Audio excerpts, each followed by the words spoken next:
madaxweynaha Soomaaliland Muuse Biixi Cabdi iyo wasiirka maaliyadda dalka Itoobiya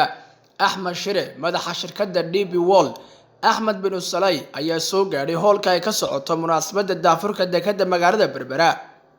munaasabadda daafurka waxaa ka hadlay madaxweynaha Soomaaliland wasiirka maaliyadda dalka Itoobiya madaxa shirkadda DP World Axmed bin Salay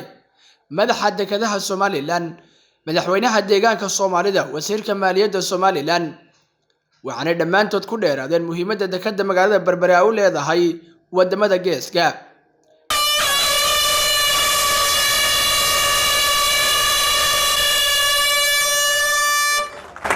Thank you very much.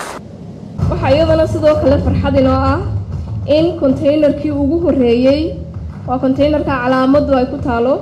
ka yimaada dalka Imaaraadka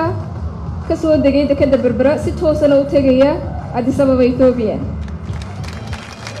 mudane madaxweyne maanta dekeddu waxay u diyaarsan tahay inay qaabisho ama rasiif karayso maraakiibta ugu waaweyn dunida insha Allah billahi ta'ala waxaan jecel lahay marka ay dhameystiranto dekeddu in iyaduna wadadina ay iyaduna dhameystiranto. We carefully vetted their proposals and shortlisted finally Bolloré and MSC. We plan to make our final decision on the winner on the 5th of May 2016. But then a miraculous thing happened. Finally, we're here today not just to celebrate the conclusion of the first phase of Berbera Port Extension project, but to inaugurate a regional and international corridor that will serve all the people and nations of the Horn of Africa, particularly Ethiopia, our neighbor. Alongside expanding the port, we have increased its overall operational efficiency, productivity to meet the growing demand, reduced vessel waiting from several days to just a few hours. Our customers in Jebel Ali can expand here, knowing that they do the same. I have a problem in Jebel Ali, I have no space. We can all be very proud of what we have achieved. waxaa kaliya xusaya xiriirka ka dhaxeeya deegaanka Soomaalida gaar ahaan iyo jamhuuriyadda Somaliland oo maaragtay gaar ahaan dalka Itoobiya oo dhan waa dal weyn laakiin annaga deegaanka Soomaaliya ahaan waxa wax ku leenahay oo gaar noo ah oo noo soo kordhay weeyaan inaan aragno idinku ka soo qabtay dhibaatooyinkii hore idin soo gaaray inaan aragno idinku oo waxyaalo badan oo Soomaalida jinsi ahaan lagu dhibaateeyo ama lagu xuquuqo oo ay ka mid yihiin colaadaha iyo dagaalka iyo dawlad la'aanta iyo wax oo dhan inaad ka duwan tihiin oo aad muujisaan Soomaalidu inay yihiin dad xadaarad leh ismaamuli kara dimuqraadiya runtii arrin aad iyo aad qalbiganaga mar walba farxad u gelinaysa tahay inaan fagaaraha idinka sheegayaan jecelahay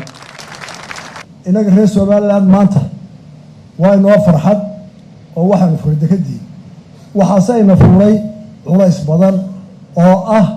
inaynu u adeegno dalalka aan lahayn dekedaha ee u baahan in dekedda isticmaalaan ee ugu soo horeeyo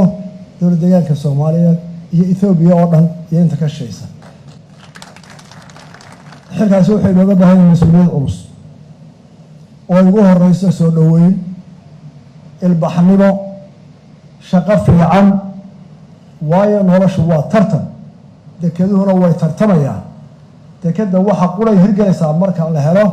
deked waqtiga ugu yar kaga dejin karta marabka ee geyn karta halka looga baxaa waa ta koowaad minidka qaaliya marka dekedda laga shaqeeyayo waxaa loo baahan yahay dad lala macaamili karo oo ilbaxa oo furfuran oo qofka yimaadeen baacuunta uu ku nasto ee aan ku deeqadan waa laga doonaya waxaa laga doonayaa ammaan